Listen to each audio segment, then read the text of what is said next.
तुर्की ने तो तारीख ही पलट दी।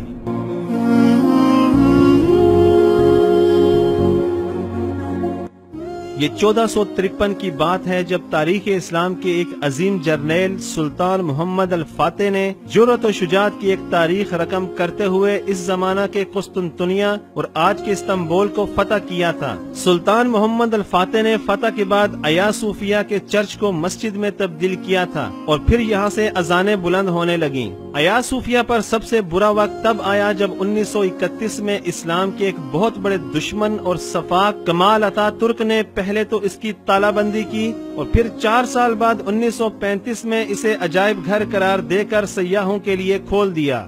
यूं 85 साल गुजर गए, किसी के वहमो गुमान में भी ना था कि यहाँ एक बार फिर अल्लाह का नाम गूंजेगा।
हालात ने करवट ली और अब इसी तुर्की में जहां कमाल अतातुर्क ने मसाजिद को ताले लगा दिए थे, सरकारी सरपरस्ती में हर तरफ लाउड स्पीकर्स पर अजानें बुलंद हो रही हैं। हुकूमत मुल्क भर की लगभग 85,000 से जायद मसाजिद की खुद निगरान है। खुशिलहान मौज़न सरकारी महकमा की जानिब से तैनात होते हैं। हाल ही में तुर्की से होकर आने वाले एक सहाफी व दानिश्वर ने बताया है कि आज की तुर्की की मसाजिद के सभी इंतजामात इतने आलीशान हैं कि दिल खिल उठता है।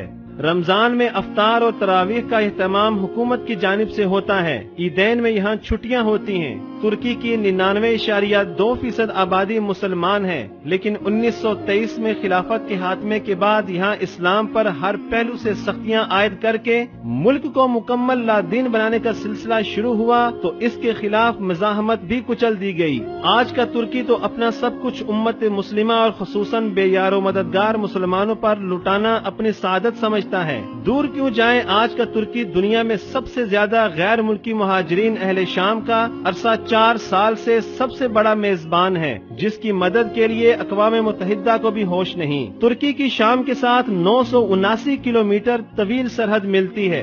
मार्च 2011 से शाम में सदर बशारुल असद के मजालिम का शिकार शामी अवाम जान बचाने के लिए तुर्की में दाखिल होने लगे तो तुर्क हुकूमत इनकी खिदमत में मसरूफ हो गई। शाम की सरहद पर तुर्की के पुरफिजा शहर गाज़नेप में भी एक ऐसा मेहमान कैंप कायम है। कैंप में 5000 से जायद मुहाजिरीन रिहाइश पजीर हैं, जिनके कंटेनर्स जदीद सहूलतों से आरास्ता हैं। हर फर्द को 85 तुर्की सिक्का हर माह खर्च के लिए बजरिया ATM कार्ड दिया जाता है। कैंप में सुपर मार्केट भी है, जहाँ से ATM के जरिए सामान खरीदा जा सकता है। बच्चों की तालीम के लिए जदीद टेक्निकल स्कूल्स हैं। अस्पताल भी है तो तफरीही मरकज भी। नमाज के लिए वसी और साफ सुथरी मस्जिद बनाई गई है। यहाँ रिहाइश पजीर सबकी एक जैसी कहानी है। बशारुल असद ने अपने इक़्तिदार के लिए अपने ही अवाम को तबाह व बर्बाद कर डाला तो अब आधे अहले शाम बेघर हैं। दमिश्क के एक पनाह गुज़ीन सहाफ़ी ऐमन अल सालेह बताते हैं कि दमिश्क जो सदियों आलमी इक़्तिदार का मरकज रहा, अब भूतों का शहर है।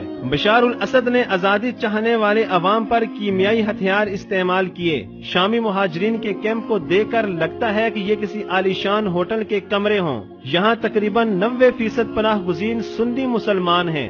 10% बशारुल असद के तबके अलवी, यजीदी और ईसाई हैं। तुर्क हुकूमत ने सबके लिए अपने दरवाजे खोल रखे हैं। शरीयत के लिहाज से मेहमान तो 3 दिन का होता है, जिसके बाद सदका है जितनी तौफीक हो, और तुर्की ये सदका किए जा रहा है तो अब यही तुर्की पाकिस्तान का सबसे बेहतरीन दोस्त और सऊदी अरब का भी मुहाफिज बनकर सामने आया है। हमारे हुक्मरानों को भी चाहिए कि अपने बेहतरीन दोस्त मुल्क तुर्की के नक्शे कदम पर चलते हुए अपने मुसलमान भाइयों पर होने वाले जुल्म के खिलाफ खड़े हों।